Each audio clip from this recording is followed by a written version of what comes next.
Well, the movie had one redeeming quality, at least. Welcome to Watch Mojo, and today, we're counting down our picks for the top 10 great characters in horrible movies.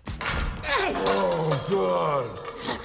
So clumsy, sorry about that. I gotta go. For this list, we're looking at those characters that we consider to be memorable, who were stuck in films that were otherwise boring, not very well received, or made.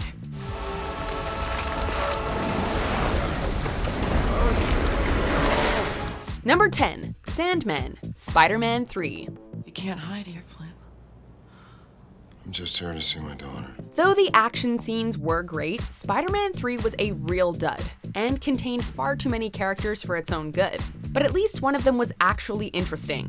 It's widely agreed upon that Sandman was the best part of this movie, as Thomas Hayden Church's performance outdid the others, and he looked exactly like he did in the comic, which pleased fans of the source material. Remember Ben Parker?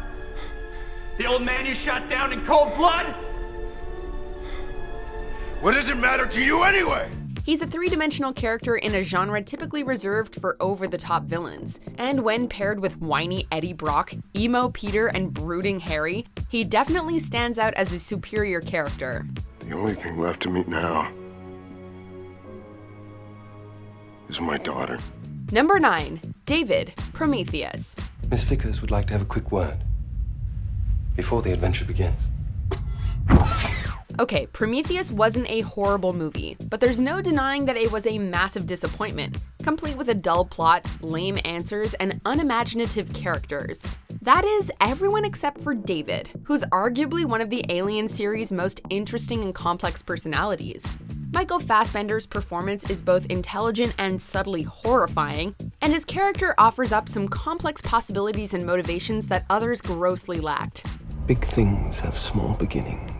He was easily the most well-received element of Prometheus, and slightly elevated it beyond the mediocrity that it otherwise was. How do you know that? I watched your dreams. Number 8, Lando Calrissian, Solo, a Star Wars story. I heard a story about you. I was wondering if it's true. Everything you've heard about me is true.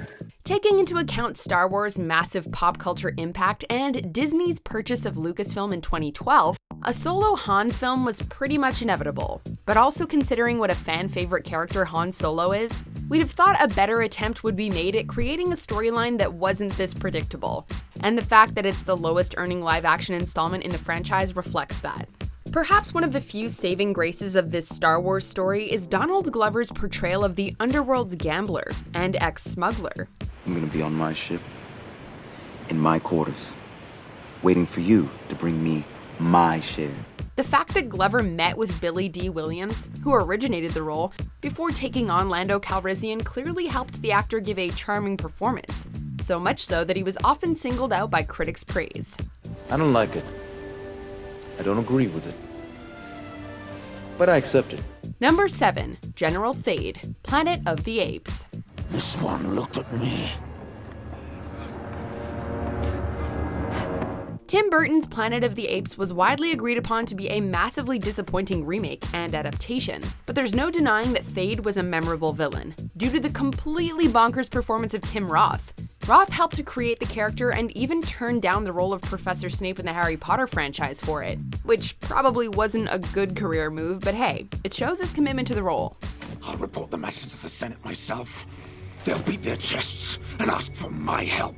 While Thade is widely hammy and ridiculous, he's also entertaining as hell, and he gives the otherwise dreadfully boring movie a much-needed boost of fun. Number 6, Dr. Moreau, The Island of Dr. Moreau. Calm yourself, Mr. Douglas. Don't add more pain to their already diminished lives. Why have you done this? Marlon Brando is behind some of the most unforgettable characters in cinema, including Stanley Kowalski, Vito Corleone, and Colonel Kurtz. But he's also behind some of the most ridiculous characters, like Dr. Moreau. But no matter how weird he is, Moreau is an absolute blast to watch, and it's all thanks to Brando's completely unhinged performance.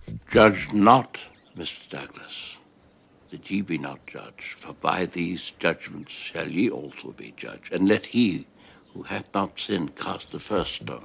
He totally hams it up and chews the scenery like you wouldn't believe. But in the process, he creates one of the strangest and most oddly fascinating characters of his career. He's no Vito, but he's interesting nonetheless. I'm an idiot. No, darling. How can you say that? You're an absolute angel. Number 5. Akasha, Queen of the Damned.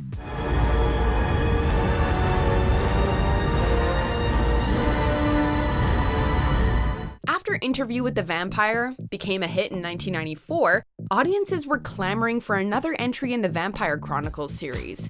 Enter Queen of the Damned, an abysmal movie with little redeeming qualities, aside from Aaliyah's performance as Akasha, the film's titular queen.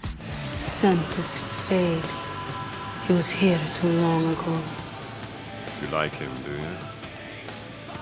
He reminds me of someone. Akasha is a complete monster of a character, as she is the progenitor of the entire vampire race, and is even feared by others of her kind due to how terrifying she is. She's not the most complex villain, but then again, she's the freaking progenitor of the entire vampire race. Surely, she needs a more deserving movie than this. You kill me. You kill yourselves. Number 4. Hannibal King, Blade Trinity. Evening, ladies. Some may argue that Ryan Reynolds and Blade go together like bleach and ammonia.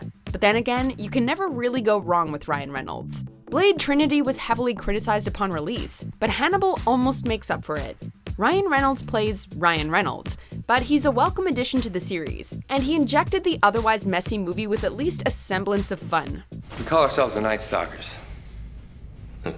Sounds like rejects from a Saturday morning cartoon.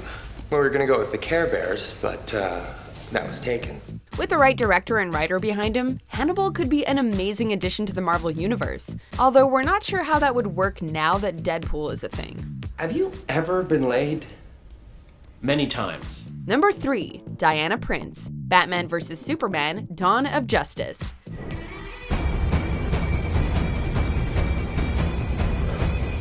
Admit it, you got chills when Wonder Woman showed up and that badass music started playing. Before the movie was released, fans lost their collective minds after discovering that a model was chosen to play Diana Prince, as they believed she couldn't act and looked too fashion model for the role. Those fears were alleviated when they saw the movie, as Wonder Woman was easily one of the most acclaimed aspects, despite her brief appearance.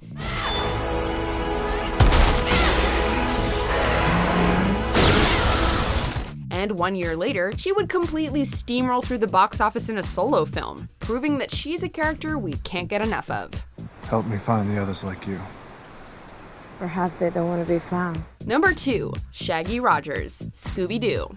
You're the sweet and sour mustard sauce that goes on top. That sounds pretty good, doesn't it, Scoob? Rah! This movie may have been a cherished part of your childhood, but try taking the rose-colored glasses off. This film is awful and you know it. The CGI is abysmal and it's filled with terribly lame jokes, including all the farts you could imagine. That said, Matthew Lillard is scary good as Shaggy, so much so that we truly believed we were watching the cartoon character come to life. We just get the heck out of here and let the creatures eat Fred and Velma. No way. His mannerisms and voice are perfect, and his performance was so successful that he's actually been the official voice of Shaggy ever since 2009. We hope the casting director got a raise for this one. He's like my best pal. Friends don't quit! Before we unveil our number 1 pick, and maybe you can guess who it is, here are a few honorable mentions. How can this be possible? It happened, just like that. And if this is possible, imagine what else you could do. I can't let you go in there. You're always sorry, Charles. And there's always a speech. But nobody cares anymore. If you left your little haven, you'd see that for yourself. The darkness is everywhere. And trying to fight against it accomplishes nothing. You need to go on stage, man.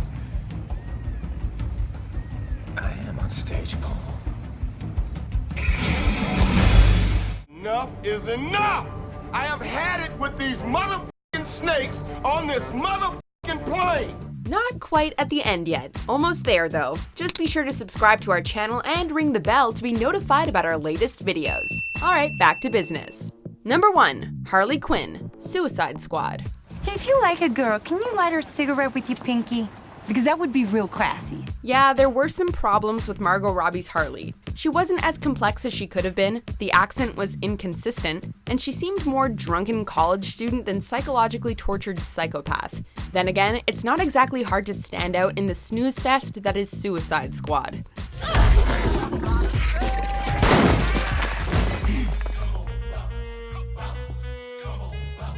While it's not the Harley Quinn we all know and love, Margot Robbie did a respectable job with her interpretation of the character, providing her with an original twist while still staying relatively faithful to the source material. It's not perfect, but there is a reason she's on all the merchandise. The hell's wrong with you people? We're bad guys. It's what we do. Do you agree with our picks? Check out these other great clips from WatchMojo, and be sure to subscribe and ring the bell to be notified about our latest videos.